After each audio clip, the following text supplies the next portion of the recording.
Hai guys, selamat datang di channel saya, Ulan Novita Purba, tempat dimana kamu menemukan pengetahuan baru. Tapi sebelumnya kamu jangan lupa untuk menekan tombol subscribe dan bunyikan lonceng notifikasinya ya. Jadi hari ini saya mau membahas tentang sebuah proses penciptaan lagu Indonesia Raya. Tentunya lagu Indonesia Raya ini sudah pasti kita tahu bahwa penciptanya itu adalah Bapak Wagerudul Supratman. Bapak Wagerudul Supratman ini menciptakan lagu ini pada usia 21 tahun. Nah, kalian pernah gak sih mendengar lagu Indonesia Raya itu seakan-akan membuat kita merinding? Tapi ternyata bukan hanya lagunya, tapi juga proses dari ini akan membuat kita merinding guys, karena tidak mudah bagi seorang Wagerudul Supratman dalam menciptakan lagu ini. Memiliki proses yang panjang serta usaha serta tekanan. Bagaimana seorang Rudolf Supratman menciptakan lagu ini? Ikuti terus video ini ya. Pencipta atau komposer dari lagu Indonesia Raya ini adalah Wagerudul Supratman yang merupakan anak dari Senen yang merupakan sersan di Batalion 8. Supratman memiliki saudara berjumlah 6. Tahun 1914, Supratman ikut saudara perempuannya yang bernama Ruki Jem untuk bersekolah ke Makassar. Ia kemudian disekolahkan oleh suami kakaknya yang tersebut. Supratman belajar tentang bahasa Belanda di sekolah malam yang dilakukan selama 3 tahun. Kemudian ia juga bersekolah di Normal School di Makassar hingga selesai. Kemudian Supratman bekerja pada sebuah perusahaan dagang di Makassar, lalu pindah ke Bandung dan bekerja sebagai wartawan. Supratman kemudian tetap menggeluti profesinya sebagai wartawan hingga ia pindah lagi ke Jakarta.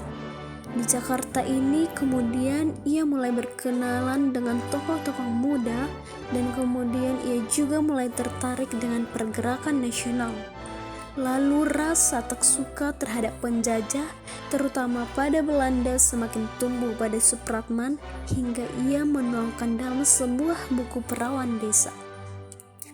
Karena buku itu, kemudian ia dipindahkan ke Sengkang karena buku yang ia buat tersebut kemudian disita dan dilarang untuk beredar oleh Belanda.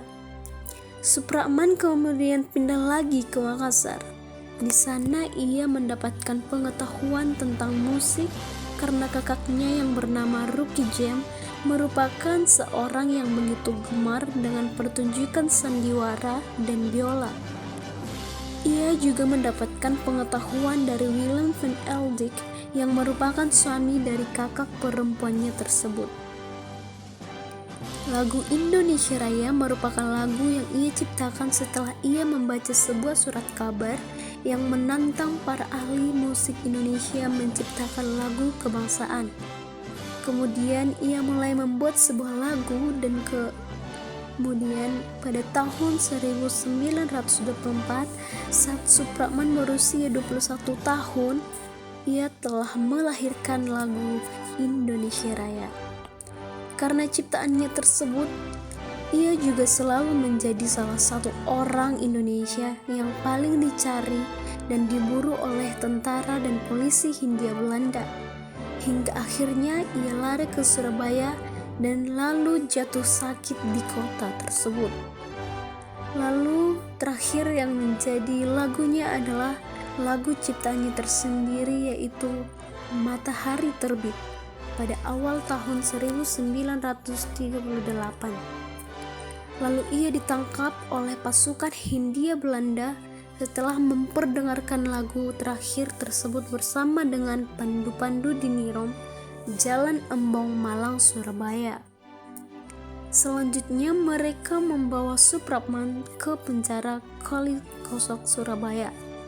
Kemudian Wagerudul Supratman wafat pada tanggal 17 Agustus 1928 karena sakit. hingga akhir semasa hidupnya, Supratman tidak pernah beristri dan tidak pernah mempunyai anak. Indonesia Raya yang memiliki ejaan lama yang ditulis dengan Indonesia Raja yang dibaca dengan Raya ini pertama kali diperkenalkan pada saat Kongres Pemuda II di Batavia pada 28 Oktober 1928.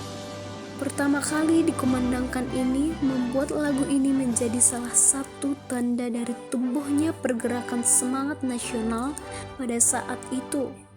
Karena lirik lagu yang berisi tentang sebuah semangat kebangsaan dan untuk mendapatkan kemerdekaan, Belanda sempat melarang lagu ini untuk diperdengarkan karena pihak Belanda menganggap lagu ini sebagai ancaman. Pada saat pertama kali diperdengarkan, lagu Indonesia Raya hanya diperdengarkan secara instrumental dengan menggunakan biola saja. Hal ini berkaitan karena kondisi dan situasi yang terjadi pada saat itu. Dengan mainan biola yang indah dan nada yang bagus, membuat semua orang yang ada di tempat tersebut terpukau dengan lagu Indonesia Raya tersebut. Sejak lagu Indonesia Raya diperdengarkan, kemudian sejak itu jika ada partai politik Indonesia yang mengadakan kongres, kemudian lagu Indonesia Raya menjadi lagu yang wajib untuk diputar dan dinyanyikan. Lagu yang menjadi lambang persatuan dan keinginan untuk merdeka ini menjadi lagu yang terus untuk dimainkan dan dinyanyikan. Kemudian lagu Indonesia Raya ini selanjutnya diumumkan ke publik pada 10 November 1928 dengan menggunakan surat kabar Tionghoa yang berbahasa Melayu Simpo. Demikianlah untuk pembahasan kali ini, semoga bermanfaat dan menjadi pedoman kepada kita supaya menjadi warga negara Indonesia yang lebih mencintai tanah NKRI kita ini. Sampai jumpa di video selanjutnya.